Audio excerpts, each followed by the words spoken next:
سلطان، وعليكم السلام. يلا يا جماعة اتجمعوا عشان عندي مشكلة زوجية النهاردة. مشكلة يعني جايالي بس صعبة قوي ومش عارفة احلها، فانا محتاجة وجودكم معايا. ازيك يا ايمان؟ بصوا بقى، القصة النهاردة او الحكاية او المشكلة بدأت ان في مشكلة مبعوتالي من انسة عندها 18 سنة. بتقول ان هي حبت دكتور عن طريق الفيسبوك او عرفته عن طريق الفيسبوك. جايه لكم بقى بالتقيل ورا اللي احترت فيه. بس مساء النور. ان شاء الله زي كل مره اي مشكله انا بحتار فيها برجع لكم وبنحلها سوا. المهم البنوته الصغيره دي اتعرفت، هي عندها 18 سنه زي ما قلت لكم، واتعرفت على دكتور عنده 30 سنه. حبوا بعض على الفيسبوك، وخلال 3 ايام بتقولي ان هي اتقابلت معاه ونزلت معاه وشافوا بعض وخرجوا مع بعض. والموضوع ما بينهم تطور ان هم يعني حبوا بعض قوي، وكان بيجيب لها هدايا، ولدرجة ان هو كان بيدي لها مصروف، وموضوع كده حكاية يعني قصة حب عن طريق الانترنت. انا مش معترضة على قصة الحب عن طريق الانترنت، بس يعني غريبة قوي ان هم 3 ايام بس ويخرجوا مع بعض ويشوفوا بعض. وفي زيجات كتير عن طريق الانترنت بتحصل وبتكون يعني سليمة ومفيش اي مشكلة. لكن تعالوا شوفوا بقى اللي حصل لها عن طريق ان هي اتعرفت على الدكتور ده عن طريق الانترنت. بتقول كنت بخرج معاه وبيجيب لي هدايا وبيديلي مصروف، وبركب معاه العربية وبنهزر مع بعض وبناخدوا صور مع بعض وفيديوهات مع بعض. ففي يوم بقى ايه، قاعدة كده بنت الحلال دي اللي هي عندها 18 سنة، لقت تليفونها بيرن. فوجئت اللي بتكلمها دي زوجة الدكتور ده. واحده بتزعق عليها، بتصرخ عليها، بتقول لها منك لله انت خربتي بيتي. الزوجه لقت الصور على التليفون بتاعت زوجها، ولقت النمره كمان والكلام اللي ما بينهم والشات، فاتصلت بيها وقالت لها انت خربتي بيتي. طبعا هو كان مخبي عليها ان هو متجوز. امل محمد، عليكم السلام يا امل. كان مخبي عليها ان هو متجوز. طب المشكله بقى ان هو مش مخبي عليها ان هو متجوز، المشكله ان هي البنت دلوقتي اتعلقت بيه. بتقول لي انا اتعلقت بيه وانا بحبه ومش عارفه اعمل ايه. ولما واجهته وقالت له انت ليه خبيت عليا انك متجوز، فقال لها والله اصل الجوازه ديت انا اجبرت عليها من مامتي والدته يعني. جبرته على الجوازه دي، فانا عايش مع مراتي ومش بحبها ومضطر. انا لقيت معاكي الحب والحنان والهيام والكلام بقى ده. هي دلوقتي بتقول لي انا حبيته ومش قادره استغنى عنه ومش عارفه اعمل ايه. فانا بصراحه انا كمان مش عارفه اعمل ايه، والله مش عارفه اعمل ايه. طلعت بقى قلت بقى احنا نحل المشكله دي مع بعض ونشوف احنا هنعمل ايه. يعني قولوا لي شنوده ابو يوسف. ربنا يتمم بخير. ده انت رايك كده يعني. البت مش محترمه. فانا مش عارفه اعمل ايه، والله مش عارفه اقول لها ايه يا شنوده. والله يعني اقول لها تتجوز يعني؟ دي اولا سنها 18 سنه، يعني انا اعتبرها طفله، يعني اعتبر البنت دي طفله. انتوا رايكم ايه؟ ما تقولوا لي بقى في الكومنتات رايكم ايه.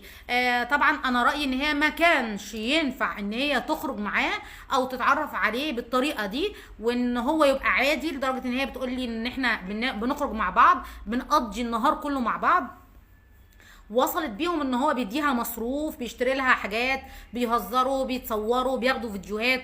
يعني ازاي عدى عليها ده كله من غير ما تعرف ان هو متجوز؟ او هو لو خبى عليها انت قابلتي ازاي ده؟ فين كان مامتك وباباكي يا جماعه؟ ليه الام ما تكونش سر بنتها؟ ليه الام ما تكونش مع بنتها من الاول عشان بنتها تحكي لها كل حاجه؟ يعني مش هقول الاب، هقول الام. طب فين البيت؟ البيت كان غايب فين وهي بتتعرف على واحد عنده 30 سنه؟ يعني 18 سنه دي طفله يعتبر، هي تعتبر كده سن ثانويه عامه او حاجه زي كده. ايه رأي حضرتك في موضوع سجن الزوج لو تزوج؟ والله لا، ما يتسجنش. انا رأيي ان هو يقول ده. القانون ده حلو، انا عاجبني بصراحة. عشان انت تقول انت ليه تخبي على مراتك انك انا بصوا، انا يعني عشان اكون واضحة ان الزوج يتجوز على مراته. القانون قال ان هو يبلغها ولا ما يبلغها يتسجن؟ يعني عشان انا بصوا ما تابعتش الموضوع ده وما قريتش فيه، فانا هقراه فيه وابحث فيه وهتكلم عليه، لكن انا مش ما تابعتوش. لكن تنسحب بهدوء. ايمان، يا ايمان، تنسحب بهدوء. بتقول لي بحبه يا طنط. طب قولوا لي بقى. انهاء العلاقة فورا. يوسف انهاء العلاقة فورا. ايه مين بيقول لي ايه؟ انجي ماجد. لا. كريمة، مناخيرك دي طبيعية؟ والله مناخيري طبيعية، كبيرة شوية الحمد لله على كل حال. شكرا يا كريمة، انا شايفة مناخيري كبيرة الحمد لله يا كريمة. كريمة يسري بتقول لي مناخيرك مش طبيعية. تمام، شكرا. ايه تاني؟ شرع ربنا انه يتجوز. تمام.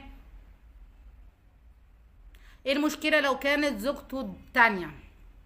برضو ده رأي حلو. طيب يعني وهو خب عليها ما قالهاش، يعني هو ما قالهاش ان هو متجوز. طب هو ما قالهاش ليه من الاول؟ وكانت البنت ما اتعلقتش بيه، ليه نقول ان هو يتجوزها جوازة تانية من غير ما يقول لها ان في زوجة اولانية؟ يعني برضو ما هي دلوقتي اتعلقت بيه. يعني انتوا رأيكم كده؟ امل بتقولي البنت غلطانة. قلبنا مش بايدينا.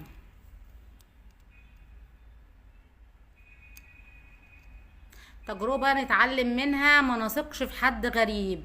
صح كده. سماح، صح كده، صح. هي لازم تفهم انه كذب، والكذب ده اسوأ. هو ده اللي انا بقوله بقى. هشام بيقول هي لازم تفهم ان هو كذب والكذب ده اسوأ حاجه. هو ده اللي انا بقوله. هو لو كان بيحبها صح وشايفها وبيتعلق بيها ان هي بتتعلق بيه، كان يقول لها الحقيقه. انا رايي بقى هو فعلا الزواج التاني مش حرام، بس انت الطريقه اللي اتعرفت بيها على، انا بعتبرها طفل عندها 18 سنه وانت شخص متزوج وعندك 30 سنه وكبير وعلى قدر من العلم، ده انت دكتور يعني طبيب. انا رايي ان هو مكان هو اللي غلطان، لان هو خب عليها الزواجه الاولى. كان الاول يصارحها، وانا شايفه ان هي ما زالت طفله، ما ينفعش تاخد القرار ده وهي هتقابل كتير في حياتها. وكان غلط ان هي اتسرعت فهي قابلته، عرفته، اتعرفت عليه بالسرعه دي بدون علم اهلها. خروجها معاه غلط، ثقتها فيه وركوبها العربيه معاه وقبول الهدايا منه ده غلط. احنا مش هنتكلم عن الغلط ونقول عليه صح. فهي البنت غلطانه، مفيش حاجه اسمها انا حبيته والكلام ده اللي انا قلته لها، بس حبيت اسمع رايكم انتوا كمان. وفعلا احنا لو التزمنا بديننا فعلا هنلاقي الحياه مشيت صح، وهنلاقي مفيش مشاكل. اسيبكم في رعايه الله وامنه، وان شاء الله عندي ليكم مشكله تانية بكره، وهناقش موضوع، يعني هقرا شويه عن موضوع سجن الزوج لو اتجوز زواجه تانية او زيجه تانية. هقراه وبكره ان شاء الله هتناقش معاكم فيه، واتمنى ان انتوا تكونوا موجودين بكره معايا. وبالنسبه للي قالت لي مناخيرك دي طبيعيه، هي طبيعيه الحمد لله، وبشكر ربنا على خلقتي والحمد لله على كل حال. اسيبكم في رعايه الله وامنه، والسلام عليكم ورحمه الله.